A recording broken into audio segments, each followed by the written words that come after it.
So I'm going to do a one-pan Monterey chicken pasta.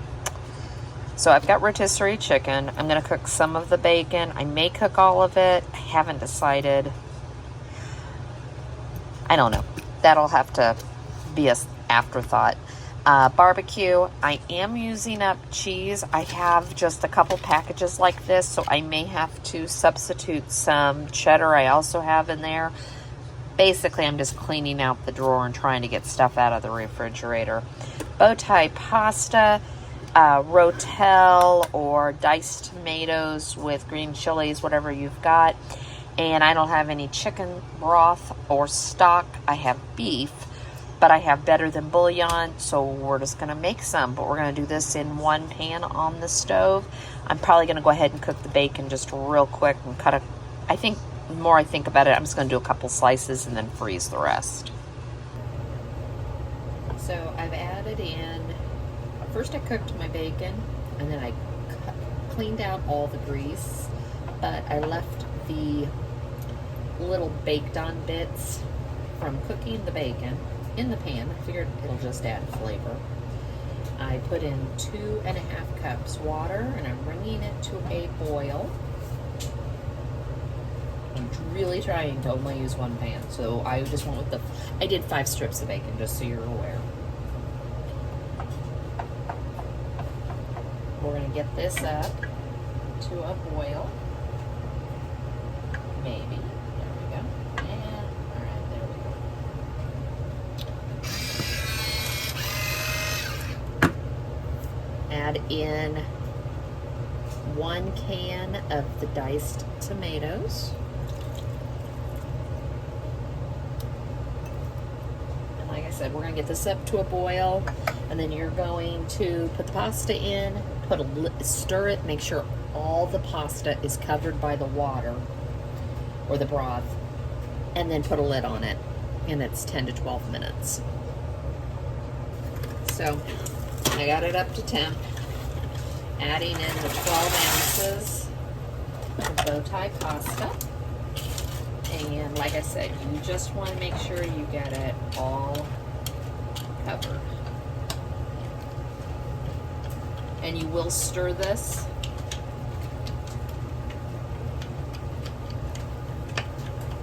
And we're just cooking this until the pasta's cooked. You should still have some liquid in here. So if you don't, add a little bit more. So it still has a little bit of liquid, not very much, but the pasta is done. We're going to add, I'll look and see how much I'm going to add first. It calls for 4 cups. I don't know.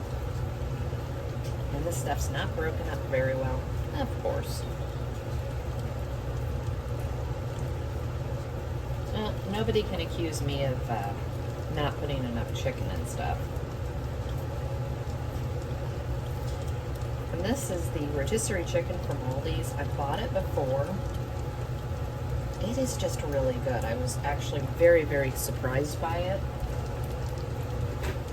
I don't usually like chicken after it's been in the refrigerator. I know I've said that before and people think I'm crazy. I want this to be chunky. I don't want the chicken to disappear, or anybody to say I didn't put enough in. So get this all nice and see how much we're at.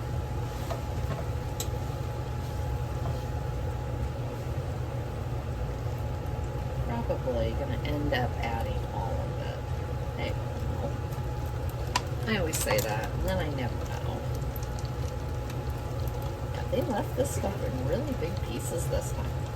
I'm not complaining. Alright. Let's add in, set a 1/2 cup of barbecue. I'm going to not overdo it.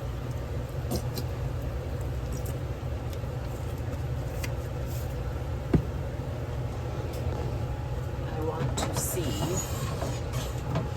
with the water, the stock mixture, where we're at with it. You can always add more. It's harder to take it away.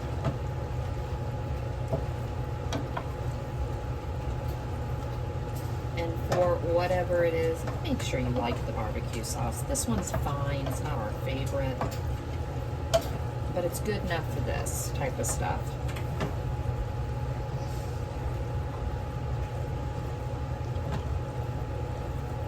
I'm not trying to make this thing, I don't want anybody to go, oh, the only flavor in here is barbecue.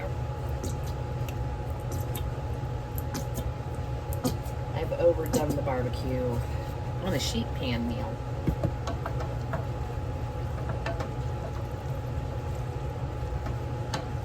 It looked pretty. It was just a little overpowering.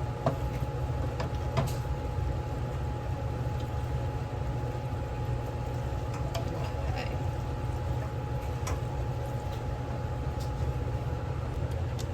Once you get this where you want it, and like I said, taste it. Make sure it's where you want it. I'm gonna stir in the bacon.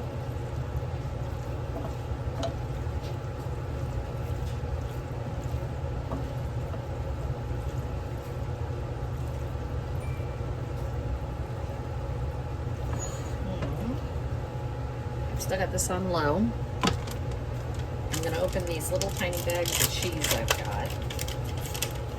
And like I said, I may have to get out another one. I just wanted these out first.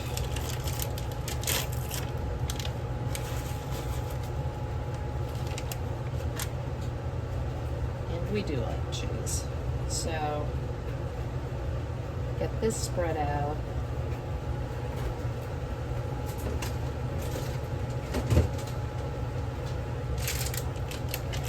Another bag, and this is just sharp cheese, cheddar. And we'll add in a handful of this.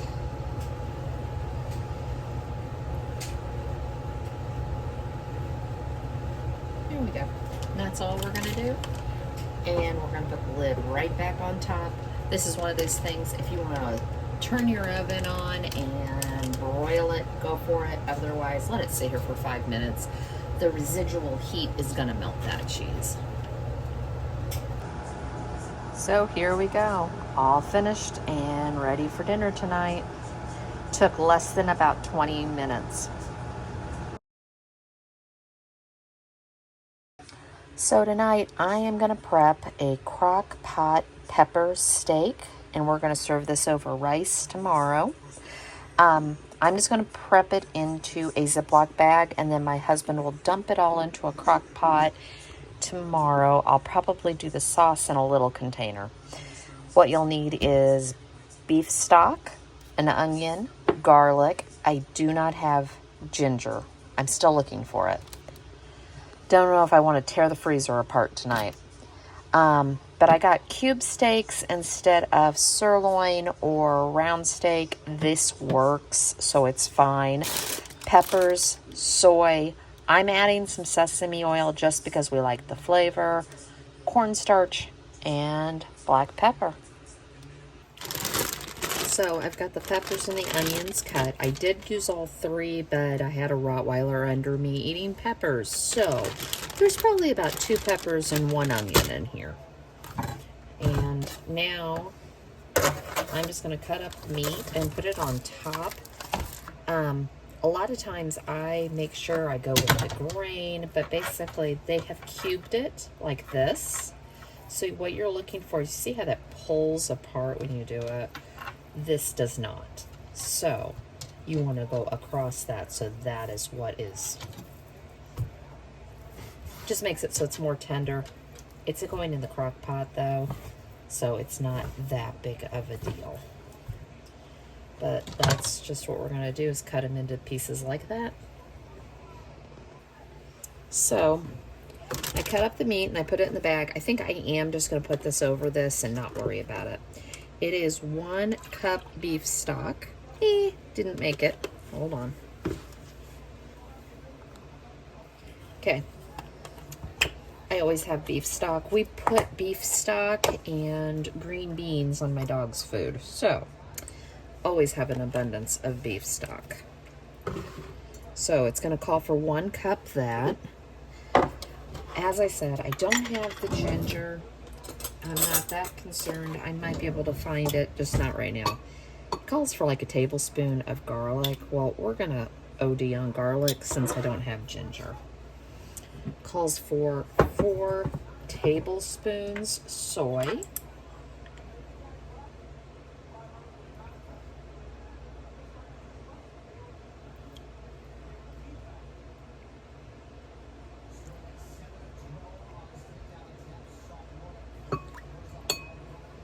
And you know what? It's a lot, so I'm just going to do 5. Yeah. See how I work. I'm going to do 6. I just want to make sure it has flavor. Calls for black pepper.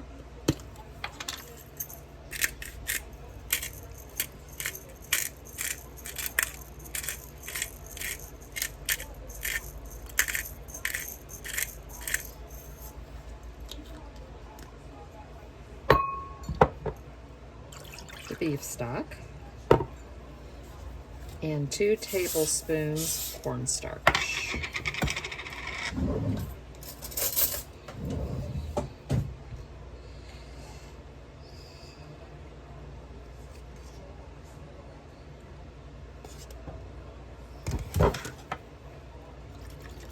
And a whisk.